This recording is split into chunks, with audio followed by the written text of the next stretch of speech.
Bismillahirrahmanirrahim. Assalamualaikum warahmatullahi wabarakatuh. Perkenalkan, nama saya Muhammad Dede Yusuf. Saya dari jurusan Ilmu Komunikasi Konsentrasi Humas. Saya dari kelas 1B Humas. Kali ini saya akan mempresentasikan karakter Islam antara normativitas dan historitas. Oke. Apa sih karakter Islam itu? Nah, karakter Islam itu sikap dan perilaku yang patuh dalam melaksanakan syariat Islam yang berhaluan pada Ahlus Sunnah wal Jamaah. Ya, jadi kita berkiblatnya itu ke Ahlus Sunnah wal Jamaah.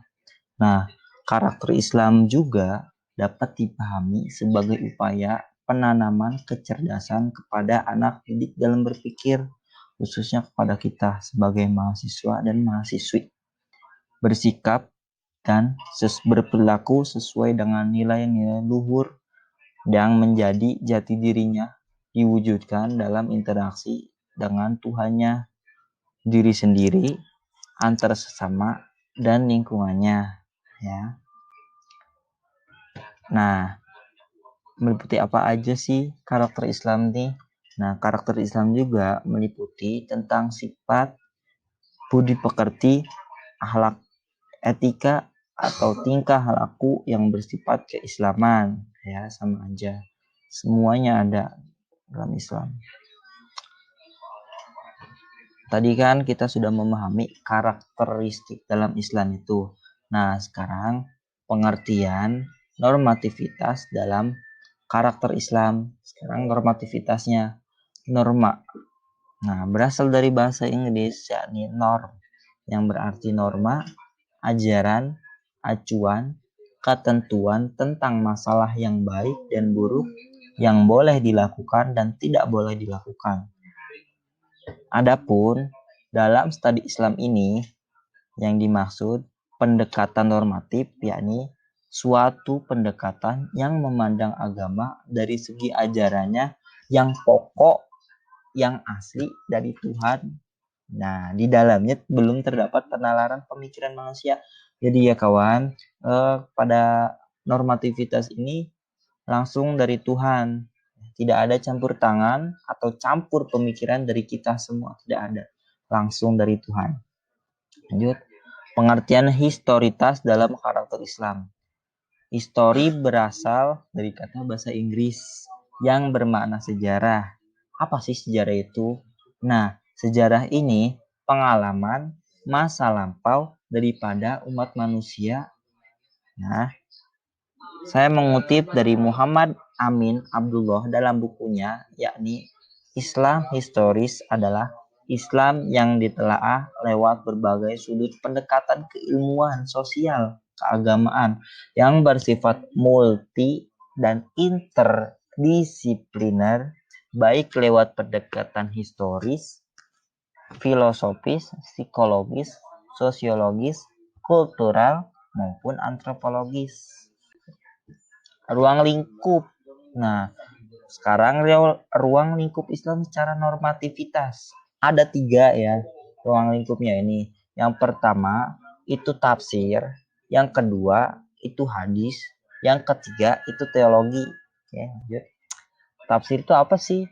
Nah, tafsir ini adalah ilmu yang fungsinya untuk mengetahui kandungan kitabullah Al-Quran, ya, yang diturunkan kepada Nabi Muhammad SAW dengan cara mengambilnya itu berdasarkan maknanya, hukum, hikmah yang terkandung dalam ayatnya. Jadi tafsir ini setiap ayat pasti ada tafsirannya, pasti ada maknanya. Tuh, tafsir itu maknanya loh, lebih maknanya lagi. Oke. Lanjut ke hadis. Menurut jumhur ulama, hadis adalah segala sesuatu yang dinukil dari Rasulullah SAW, sahabat, ataupun tabi'in, baik dalam bentuk ucapan, perbuatan, maupun ketetapan. Baik semuanya itu dilakukan sewaktu-waktu saja, maupun lebih sering dan banyak diikuti oleh para sahabat. Udah tidak lumrah lagi ya, sekarang hadis sudah banyak sekarang hadis. Nah, yang ketiga itu teologi. Apa sih teologi itu? Teologi itu secara etimologis diartikan ilmu agama. Ilmu agama, iya, ilmu tentang berkaitan dengan sifat-sifatnya. Nah, selain tafsir, hadis, teologi juga kita harus bisa mengenal Tuhan, sifat-sifat Tuhannya, ya, yang wajib, mustahil, yang jaiz, semuanya kita harus tahu. Oke, good. Nah, sekarang ruang lingkup Islam secara historitas ada 3 sama ya. Pertama antropologi, yang kedua sosiologi, dan yang ketiga psikologi. Oke. Antropologi apa sih, Kak? Nah, antropologi itu dalam kaitannya ini yang dikutip, yang dikatakan oleh Dewan Raharjo lebih mengutamakan pengalaman langsung, bahkan sifatnya partisipatif ya. Dari sini timbul kesimpulan-kesimpulan yang sifatnya induktif yang mengimbangi pendekatan deduktif sebagaimana yang digunakan dalam pendekatan sosiologis ya. Yang kedua itu sosiologis. Sosiologis adalah ilmu mempelajari hidup bersama dalam masyarakat dan menyelidiki ikatan-ikatan antara manusia yang menguasai hidupnya itu loh. Nah, sosiologi juga dapat digunakan sebagai salah satu pendekatan dalam memahami agama. Hal ini dimengerti karena banyak di bidang kajian agama yang baru dapat dipahami secara profesional dan tepat apabila menggunakan jasa bantuan dari ilmu sosiologi tersebut. Nah, yang ketiga, yakni ilmu psikologi. Psikologi bukan ilmu psikologi kita ya. Ilmu psikologi juga punya, dalam agama juga punya ilmu psikologi, ilmu jiwa agama. Sebagaimana yang dikutip oleh Zakiyah Derajat, tidak akan mempersoalkan benar atau tidaknya sesuatu agama yang dianut seseorang, melainkan yang ditingkatkan adalah bagian keyakinan agama tersebut terlihat pengaruhnya dalam perilaku penganutnya. Ya, selain psikologi dalam yang kita ketahui, ada juga sih ilmu psikologi agama, yakni ini ya. Oke. Nah, sekarang apa sih hubungannya antara karakter Islam, antara normativitas dan historitas? Nah, bakal dibahas ya. Pendekatan normatif di satu sisi merupakan pendekatan yang selalu berpijak pada teks yang bertulis dalam kitab suci masing-masing agama, sehingga pendekatan ini cenderung bercorak literalis, tekstualis, atau skriptualis. Nah, di sisi lain, historitas juga melihat kitab suci dan fenomena keagamaan tidak melalui secara tekstualitas ya, namun dengan sudut pandang keilmuan sosial keagamaan yang bersifat multidimensional, baik secara sosiologis, filosofis, psikologis, historis, kultur, maupun antropologis.